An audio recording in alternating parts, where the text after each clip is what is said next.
इस वर्ष कक्षा 10वीं में नेस्क की एग्ज़ाम होना है, जो कि राष्ट्रीय उपलब्धि सर्वेक्षण परीक्षा 2021। तो इसमें सभी विषय आपके 5 विषय की एग्ज़ाम होगी, जिसमें जो 12 नवंबर को एग्ज़ाम होना है उसमें 35 क्वेश्चन के 2 विषय का आपको सेट मिलेगा, जिसमें ये जो प्रथम प्रश्न पत्र है, अभ्यास प्रश्न पत्र, जो एमपी लोक शिक्षण संचालनालय मध्य प्रदेश भोपाल द्वारा जारी किया गया है, इसमें से फ्रेंड्स 7 क्वेश्चन आना निश्चित है। तो यहाँ पर मैं अभी आपको पूरे 60 क्वेश्चन का हल बताऊंगा, जो कि फ्रेंड्स एक ही पार्ट में संभव नहीं है, जिसके 3 या 4 पार्ट होंगे। तो देखिए, पहला क्वेश्चन है हमारा, उस प्रक्रम का नाम बताइए जिसमें एक ठोस पदार्थ गर्म करने पर द्रव में परिवर्तित हो जाता है। हमारे पास दिया अपकेंद्रीकरण, वाष्पीकरण, संगलन और आशवन। तो इसमें फ्रेंड्स इसका उत्तर हो जाएगा हमारे पास संगलन, मतलब गर्म करने पर द्रव में परिवर्तित हो जाता है, उसको हम क्या कहते हैं, संगलन कहते हैं। ठीक है, नेक्स्ट क्वेश्चन है हमारे पास प्रश्न क्रमांक 2 कि एक आवर्त सारणी दिया हुआ है और हमको पूछा है कि उपरोक्त आवर्त सारणी में दिखाए गए तत्वों के धात्विक गुणधर्म का सही क्रम बताइए। फ्रेंड्स, जो सही क्रम है इसका, ये पहला है पोटेशियम, पोटेशियम से बड़ा होता है मैग्नीशियम, मैग्नीशियम से बड़ा एल्यूमिनियम और एल्यूमिनियम से मैं उल्टा बोल दिया, पोटेशियम से छोटा है मैग्नीशियम, मैग्नीशियम से छोटा एल्यूमिनियम और एल्यूमिनियम से छोटा बोरान। ठीक है फ्रेंड्स, अब नेक्स्ट क्वेश्चन नंबर 3। तो क्वेश्चन नंबर 3 है हमारे पास कि सोडा, क्या लिखा है, सोडा अम्ल अग्निशमक में सोडियम हाइड्रोजन कार्बोनेट का उपयोग होता है, क्योंकि जब यह एक अम्ल के संपर्क में आता है तो उत्पन्न करता है।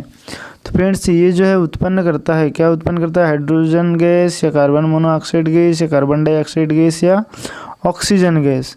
तो इसका आंसर होता है कार्बन डाइऑक्साइड गैस। ठीक है, फिर प्रश्न 4 है, अभिक्रिया CuO plus H2 equal to Cu plus H2 में ऑक्सीकृत और अपचयित पदार्थ क्रमशः है। तो देखिए, ऑक्सीकृत जो है उसमें H2 है और अपचयित जो पदार्थ है वो Cu है। ठीक है फ्रेंड्स, तो देखिए वीडियो बिना स्किप किए आप पूरा वीडियो देखिए, क्योंकि नेक्स्ट की एग्ज़ाम के अतिरिक्त आपको ये आपकी जो वार्षिक परीक्षा होंगी, उस वार्षिक परीक्षा में भी बहुत सारे क्वेश्चन यहाँ से पूछे जाएंगे फ्रेंड्स। इसीलिए बिना स्किप किए आप पूरा वीडियो देखें और सभी पार्ट देखें, ताकि आपको नेक्स्ट की एग्ज़ाम के साथ साथ वार्षिक परीक्षा में भी मददगार हो ये वीडियो। तो देखिए, प्रश्न क्रमांक 5 में लिखा है, बादल के परिक्षिप्त प्रावस्था एवं परिक्षेपण माध्यम है। परिक्षिप्त प्रावस्था, परिक्षेपण माध्यम दिया है, इसमें हमको बताना है कि बादल में कौन सी परिक्षिप्त प्रावस्था है और कौन सी परिक्षेपण माध्यम है। तो इसमें परिक्षिप्त प्रावस्था हो जाएगी फ्रेंड्स द्रव, और जो परिक्षेपण माध्यम होता है गैस होता है। ठीक है, तो ये हमारा ऑप्शन नंबर 2 सत्य हो जाएगा। फिर है प्रश्न क्रमांक 6, पदार्थ के 1 मोल में उतने ही परमाणु, अणु या आयन होते हैं जितने परमाणु किसमें होते हैं। हमारे पास 4 ऑप्शन दिया हुआ है, तो इसमें हो जाएगा प्रश्न क्रमांक 13, कार्बन 12 के 12 ग्राम में। ठीक है, नेक्स्ट क्वेश्चन प्रश्न क्रमांक 7। तो प्रश्न क्रमांक 7 में हमारे पास दिया हुआ है, XYZ तत्वों के परमाणु संख्या क्रमशः 8, 12, 17 है। निम्नलिखित में से कौन से तत्व एक ही आवर्त के हैं। XYZ 3 तत्व है जिनके परमाणु क्रमांक दिया है 8, 12 और 17। हमको बताना है कि एक ही आवर्त के कौन से तत्व हैं। देखिए, एक ही आवर्त में Y और Z आएंगे, जो 12 और 17 है। फिर है प्रश्न क्रमांक 8, निम्नलिखित में से कौन सी अभिक्रिया संकलन अभिक्रिया है। तो संकलन अभिक्रिया, देखिए यहाँ क्या लिखा है, ब्रोमीन की सूर्य के प्रकाश में एथेन के साथ नहीं, ये नंबर 2 सांद्र H2SO4 की एथेनॉल CH3CH2OH के साथ अभिक्रिया फ्रेंड्स संकलन अभिक्रिया है। ठीक है, नेक्स्ट क्वेश्चन प्रश्न क्रमांक 9। प्रश्न 9 में हमारे पास दिया है, आवर्त सारणी के तीसरे आवर्त का तत्व M ऑक्सीजन के साथ मिलकर M2O3 ऑक्साइड बनाता है। जहाँ पर M क्या है, M क्या है ये बताना है, तो यहाँ जो है M है एल्यूमिनियम है, क्योंकि हमारे पास क्या बन जाएगा Al2O3। ठीक है, तो ये एल्यूमिनियम आ जाएगा। फिर है प्रश्न क्रमांक 10। प्रश्न क्रमांक 10 में हमारे पास क्या दिया हुआ है कि हाइड्रोजन सल्फाइड H2S के एक अणु में उपस्थित परमाणु का अनुपात द्रव्यमान के रूप में कितना होगा। फ्रेंड्स इसमें द्रव्यमान के रूप में होगा 1:16। ठीक है, उसके बाद है कम सक्रियता के धातुओं के ऑक्साइडों के कोक द्वारा अपचयन में एक गैस उत्पाद के रूप में निकलती है। निष्कासन करने के पर यह गैस बहुत अधिक विषैली होती है, और यह कौन सी गैस है। जो सबसे अधिक विषैली होती है कार्बन मोनोऑक्साइड होती है, CO। ठीक है, उसके बाद नेक्स्ट क्वेश्चन प्रश्न क्रमांक 12। परमाणु के लिए निम्नलिखित में से कौन सा कथन सत्य है। तो इलेक्ट्रॉनों की संख्या, प्रोटॉनों की संख्या। देखिए फ्रेंड्स ये सत्य है, यहाँ पर इलेक्ट्रॉनों की संख्या बराबर होती है प्रोटॉनों की संख्या से, और प्रोटॉनों की संख्या बराबर होती है परमाणु संख्या से, और ये सब कम होते हैं परमाणु द्रव्यमान से, क्योंकि परमाणु द्रव्यमान ज़्यादा होता है। ये लगभग कभी कभी तो परमाणु संख्या के दुगना भी होता है। ठीक, फिर है प्रश्न क्रमांक 13। तो प्रश्न क्रमांक 13 में हमारे पास दिया हुआ है कि निम्नलिखित में से कौन सी विस्थापन अभिक्रिया है। तो कौन सी विस्थापन अभिक्रिया है, यहाँ पर 4 अभिक्रियाएँ दी हुई हैं। तो चारों में से जो तीसरे नंबर की अभिक्रिया है ZnS प्लस FeSO4 एक्वस, ये जो है विस्थापन अभिक्रिया है। फिर है प्रश्न क्रमांक 14 कि दो पदार्थ P और Q आपस में अभिक्रिया करके एक मीठी गंध वाला पदार्थ R बनाते हैं। तो मीठी गंध वाला पदार्थ बन रहा है R। तो इसमें से जो निम्नलिखित में कौन सा विकल्प सत्य है। संयोजन एल्डिहाइड कीटोन। तो संयोजन ये एस्टरीकरण होगा, क्योंकि जब भी मीठी गंध वाले पदार्थ बनते हैं वो एस्टरीकरण में बनते हैं, एस्टर होते हैं। और इसमें क्या होगा, अभिकारक कार्बोक्सिलिक अम्ल और एल्कोहल होंगे। ठीक है फ्रेंड्स, अब नेक्स्ट क्वेश्चन है हमारे पास प्रश्न क्रमांक 15। जब ताज़ा दूध दही में परिवर्तित हो जाता है तो उसका pH पर क्या प्रभाव होता है। तो उसका जो pH है वो कम हो जाता है। क्या हो जाता है, जब दूध दही में परिवर्तित होता है तो pH मान कम हो जाता है। फिर है प्रश्न क्रमांक 16। सोडियम क्लोराइड NaCl का जलीय विलयन सिल्वर नाइट्रेट AgNO3 के जलीय विलयन से अभिक्रिया करता है। यह अभिक्रिया निम्नलिखित में से किस प्रकार की अभिक्रियाओं से संबंधित है। तो ये क्रिया भी जो है द्विविस्थापन अभिक्रिया है। ठीक है, फिर नेक्स्ट क्वेश्चन है प्रश्न क्रमांक द्विविस्थापन अभिक्रिया के साथ साथ इसमें नीचे हमारे पास और क्या दिया हुआ है, अवक्षेपण अभिक्रिया। तो अवक्षेपण अभिक्रिया दोनों प्रकार की अभिक्रिया आएगी, मतलब ऑप्शन नंबर फर्स्ट। फिर है हमारे पास प्रश्न क्रमांक 17। आलू के चिप्स की थैली में नाइट्रोजन गैस भरी जाती है जिससे कि न हो जंग लगना, विकृति गंधी, अपचयन और वियोजन। तो नंबर 17 2 आएगा, ऑप्शन नंबर 2 विकृति गंधी। ठीक है, विकृति गंधी नहीं होने के कारण उसमें नाइट्रोजन गैस भर दी जाती है। फिर है प्रश्न क्रमांक 18। तो प्रश्न 18 में दिया है हमारे पास कि दो अलग अलग ऑक्साइड P एवं Q की अभिक्रिया निम्नलिखित है। P HCl से अभिक्रिया करता है परंतु NaOH से अभिक्रिया नहीं करता है। फिर है Q जो है वो HCl और NaOH दोनों से अभिक्रिया करता है।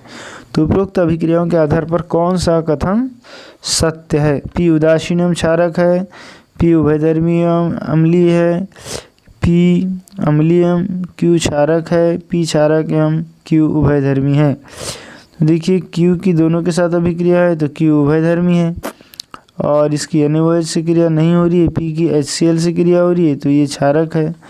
ठीक है, तो हमारे पास ऑप्शन नंबर क्या आ जाएगा, फोर्थ, P क्षारक है और Q उभयधर्मी है। ठीक है, इसके बाद है नेक्स्ट क्वेश्चन प्रश्न क्रमांक 19।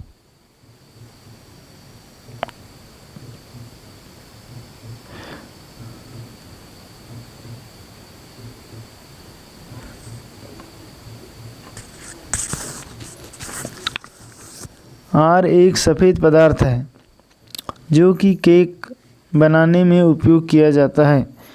गर्म करने पर यह कार्बन डाइऑक्साइड गैस, जल वाष्प एवं एक सफ़ेद ठोस पदार्थ S देता है जो क्षारक प्रकृति का है। R और S की पहचान कीजिए। तो जिसमें फ्रेंड्स R जो होगा NaHCO3 होगा तथा S Na2CO3 होगा। इसके बाद है प्रश्न क्रमांक 3। तो प्रश्न क्रमांक 20। जल के 1 मोल में परमाणुओं की संख्या कितनी होती है?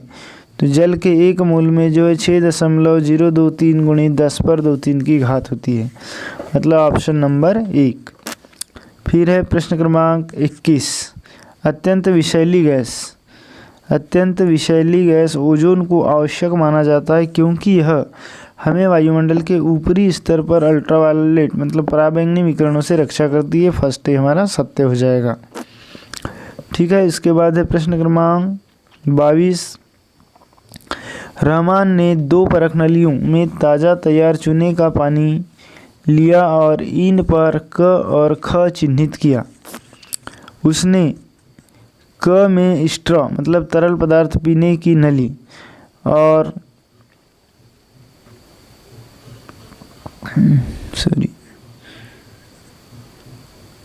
मुंह में से हवा फूंकी और ख को उसी तरह रहने दिया।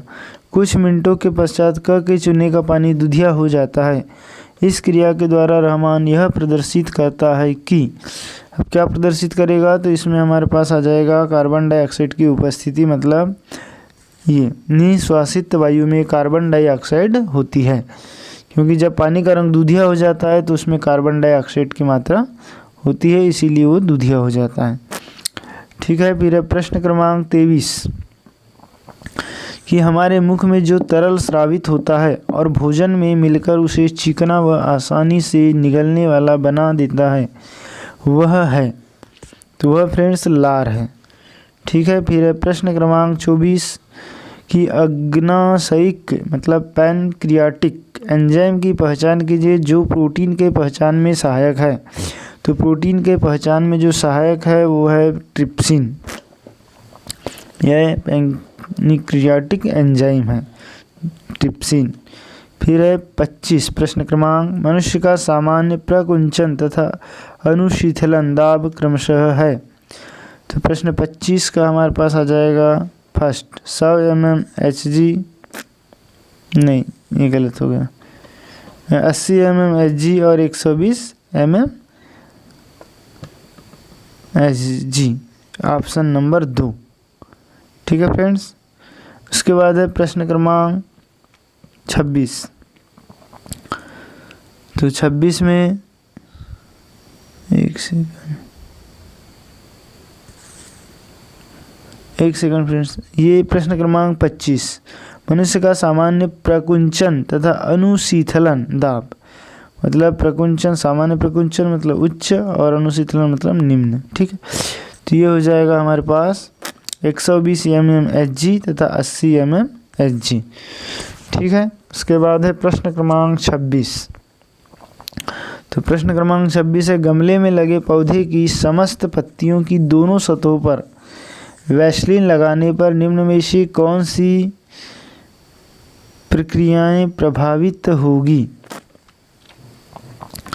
कि श्वसन, प्रकाश संश्लेषण, उत्सर्जन और वाष्पोत्सर्जन। तो देखिए जब वैसलीन दोनों सतहों में लगा देंगे तो ये सब की सब प्रभावित हो जाएगी, तो हमारा आ जाएगा उपरोक्त सभी। ठीक है, फिर नेक्स्ट है प्रश्न क्रमांक 27। तो प्रश्न क्रमांक 27 हमारे पास क्या दिया हुआ है कि सामान्यतया पादप दिन के समय ऑक्सीजन तथा रात्रि के समय कार्बन डाइऑक्साइड निष्कासित करते हैं, इसका कारण है। तो इसका कारण क्या दिया हुआ है कि पहला दिया है पादप रात्रि के समय श्वसन नहीं करते पर दिन में श्वसन करते हैं, तो गलत है। दूसरा दिया है पादप दिन में श्वसन की तुलना में प्रकाश संश्लेषण तीव्र गति से करते हैं जबकि रात में प्रकाश संश्लेषण नहीं होता, तो ये आएगा सत्य, ऑप्शन नंबर 2।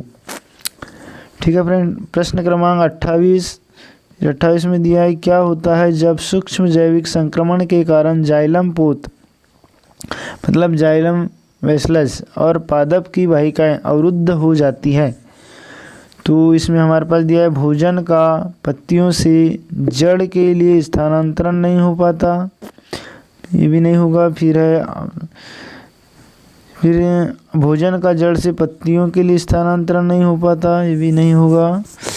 और अवरुद्ध हो जाती है तो जल का जड़ से पत्तियों के ऊपर की तरफ गति नहीं हो पाता। तो जल का जड़ से पत्तियों की तरफ गति नहीं हो पाता, ये आ जाएगा फ्रेंड्स प्रश्न क्रमांक 28 का आंसर नंबर 3।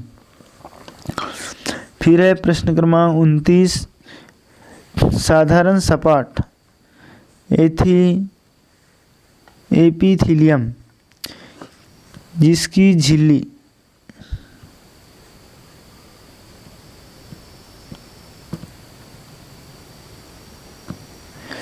तो साधारण सपाट एपिथीलियम जिसकी झिल्ली वर्णात्मक पारगम्य है। चपटी एपिथीलियम, ग्रंथिल एपिथीलियम, पक्षमाभि एपिथीलियम और घनाकार एपिथीलियम। तो यह आ जाएगा आंसर चपटी एपिथीलियम।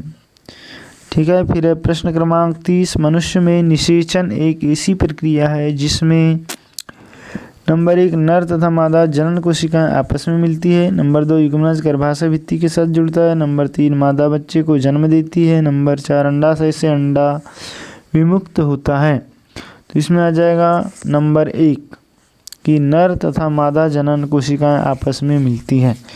ठीक है फ्रेंड्स, अब नेक्स्ट वीडियो भाग नंबर 2 में प्रश्न क्रमांक 31 से आगे के सवाल के आंसर बताऊंगा, जिसके लिए आप चैनल को सब्सक्राइब कर लीजिए। अभी हमारे पास और भी बहुत सारे क्वेश्चन हैं, जो कि प्रश्न 60 क्वेश्चन है।